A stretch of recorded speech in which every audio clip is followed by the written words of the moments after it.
अर्थात कि अगर हम किसी के साथ अपना दुख बांटते हैं तो बेटे लोग उसका सिर्फ मज़ा लेते हैं, आपसे हमदर्दी कोई नहीं करता। इसलिए अपने मन की बात अपने मन में ही छुपा कर रखनी चाहिए।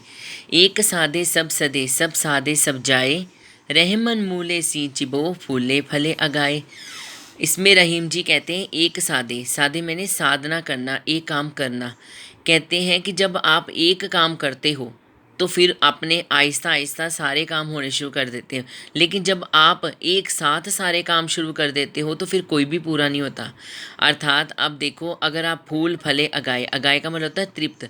जब आप फूलों को पानी देते हैं, कहते हैं जब आप फूलों के पानी देते हैं, उसे सींचते हैं, जब फूलों को वो पानी अंदर से तक मिल जाता है तो वो सींच कर फूल खिल जाते हैं। लेकिन अगर उनमें पूरा पानी ना आए तो बेटे वो फिर खिलते नहीं हैं। अर्थात उनके कहने का अर्थ है कि जिस प्रकार हम कोई भी कार्य करते हैं तो उसमें डूब जाना चाहिए। जब हम उसमें पूरा तृप्त हो जाते हैं, डूब जाते हैं, तो फिर वो काम ऑटोमेटिकली होना शुरू हो जाता है।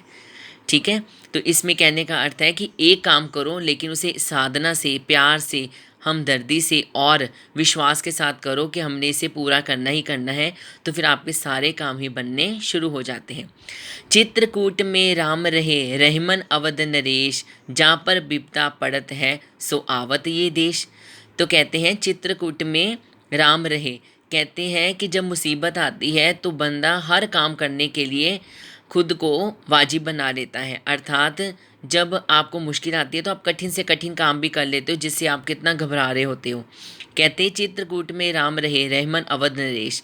रहमन जी कहते हैं कि अवध के नरेश श्री रामचंद्र जी जाकर चित्रकूट में रहे थे, जो कि एक घना वन था जहाँ पर विपदा पड़त है सो आवद ये देश।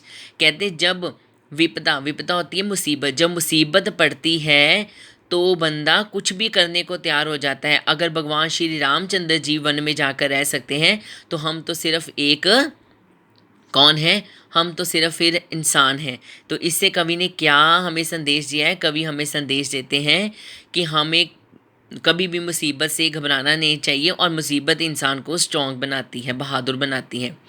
दीर्घ दोहा अर्थ के आखर थोरे आही, जो रहीम नट कुंडली सिमट कूद चढ़ जाही। फिर आगे है उनका,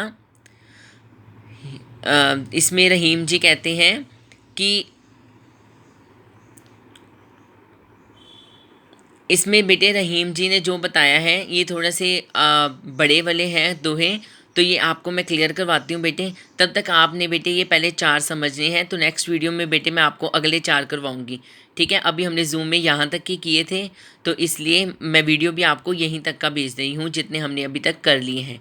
तो ये 4 बेटे आपने करने हैं और इसका रिटर्न वर्क भी मैंने आपको भेजा हुआ है। ये चारों आपने एक्सप्लेनेशन भी जो है उसको कॉपी पर लिखना है। ठीक है बेटे, so have a nice time. और ये अच्छी तरह से समझ लेना, बाकी हम कल जूम क्लास में करेंगे।